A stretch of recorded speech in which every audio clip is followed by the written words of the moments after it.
Hey guys, welcome back to Sketching with me. Just like always, we have got another tutorial for you. In today's video, we are going to learn how to do shading step by step. I recommend that you stay with me until the end so you don't miss any of the tips. And don't forget to check out the previous videos and subscribe to the channel. There is lots more we are going to learn together. Pick up your B2 pencil and start shading from one corner on your drawing.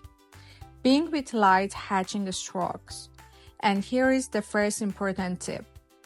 No back and forth motion. Each stroke should go in one direction only.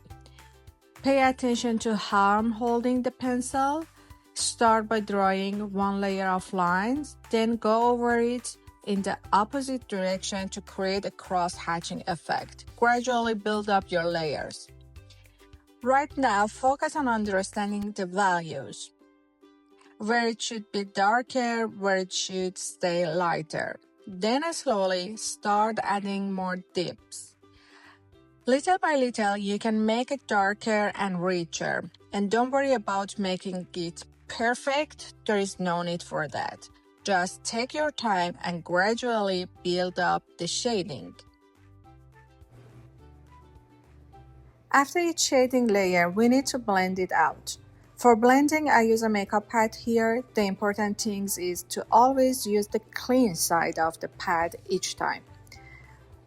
Once the pad picks up some graphite and gets darker, don't keep using that same area again. Make sure you're always working with a clean surface so you don't transfer extra dirt back onto the paper. And the second point is pressure. Don't press too hard while blending. This should be done very smoothly and gently so you don't damage the paper texture or create unwanted stains. For the next layer, when we want to make our shading a bit darker, we use a B6 pencil. With this pencil, we start placing the darker shadows in the right areas based on the reference image. And just like the previous step, after each layer we apply, we need to blend it out again. So we build it up gradually, layer by layer, adding more dips and darkness step by step while always blending between.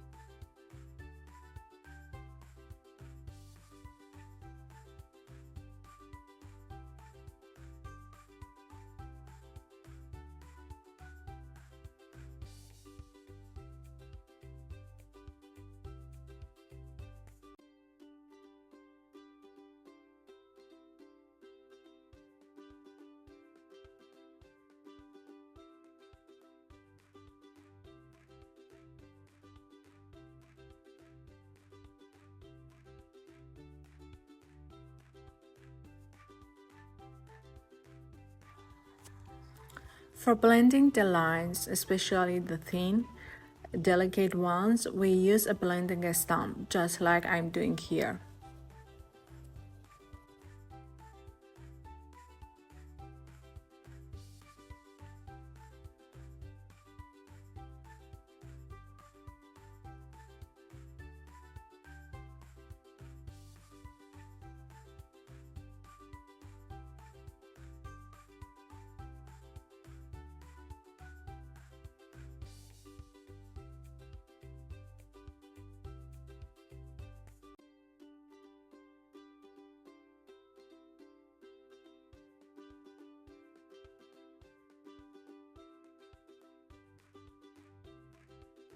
With the help of brush, we gently blend the shading layer together and creating very smooth and subtle transition between them.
So, for creating the veins on the foot and showing that raised three-dimensional effect, we started by applying the darker shadows first to define the main form.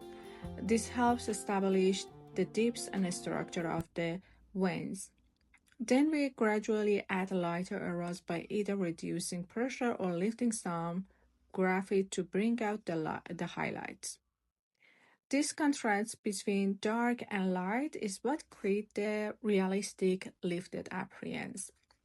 So basically, by combining deeper shadows with soft highlights, we can achieve that natural dimensional look, just like what you see here.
Now we move on the final lines of the drawing. At this stage, we strengthen the darkest areas by going over them a bit more and making the shadows richer and more defined.